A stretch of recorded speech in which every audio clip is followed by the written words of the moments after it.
আল্লাহর নবী একদিন বলতেছিলেন সাহাবীরা রে আমার কাছে তিনটা জিনিস প্রিয়, এক নম্বরে নামাজ, দুই নম্বরে আমার বিবিগণ, তিন নম্বরে সুগন্ধি। এক নম্বরে নামাজ আমি নবীর কাছে প্রিয়, সালাত আমি নবীর কাছে প্রিয়, নামাজ আমি নবীর কাছে প্রিয়। সারা রজনী জেগে জেগে নবী নামাজ পড়তেন, নামাজ পড়তে পড়তে পা ফুলে যাইতো। আম্মা জান আয়েশা একদিন ডেকে বলেন ইয়া রাসূলুল্লাহ আপনার আগে পরে সব গুনাহগুলি মাফ, আপনার তো কোনো গুনাহ নাই নবী গো, তারপর ওখানে আপনি এইভাবে নামাজ পড়েন। আল্লাহর নবী ডাক দিয়ে বলেন আয়েশা রে আমি কি আল্লাহর শুকরগুজার বান্দা হব না? আমি কি আল্লাহর কৃতজ্ঞ বান্দা হব না? আমি কি রব্বে কারীমের দরবারে কৃতজ্ঞতা প্রকাশ করব না রে আয়েশা? আল্লাহর হাবিবের কাছে প্রিয় ইবাদতের নাম হলো সালাত, নামাজ। নামাজ হলো খুব দামি ইবাদত, পছন্দের ইবাদতের নাম সালাত, নামাজ। কঠিন মেহশরের মাঠে আল্লাহর আরশে আল্লাহ ছাড়া কোনো ছায়া থাকবে না, ওই ব্যক্তিকে আল্লাহ ছায়া দিয়ে দিবে যে ব্যক্তি নামাজ পড়ে মসজিদ থেকে বের হয়ে আসার পরে তার হৃদয়টা মসজিদের মধ্যে ঝুলিয়ে রেখে আসে।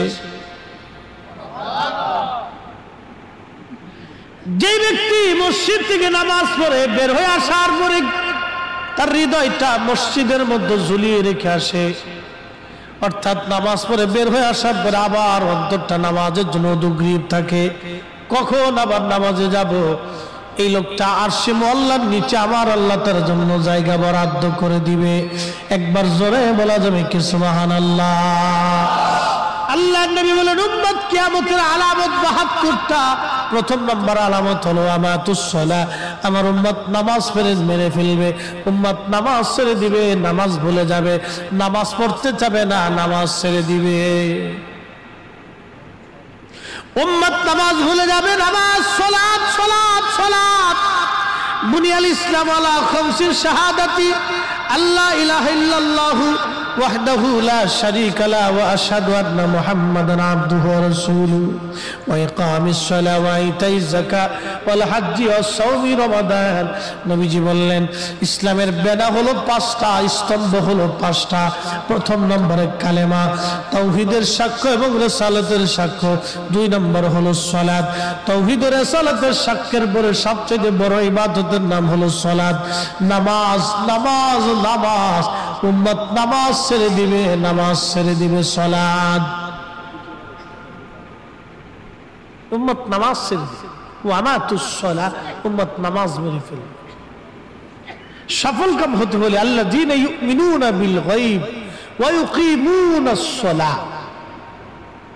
আপনি যদি সফল কাম হতে চান তাহলে আল্লাহ সর্বপ্রথম কোরআনে বলছেন গায়েবের উপর ঈমান আনবে, এরপরে ওয়া ইউকিমুনাস সালাহ, নামাজ প্রতিষ্ঠিত করবে।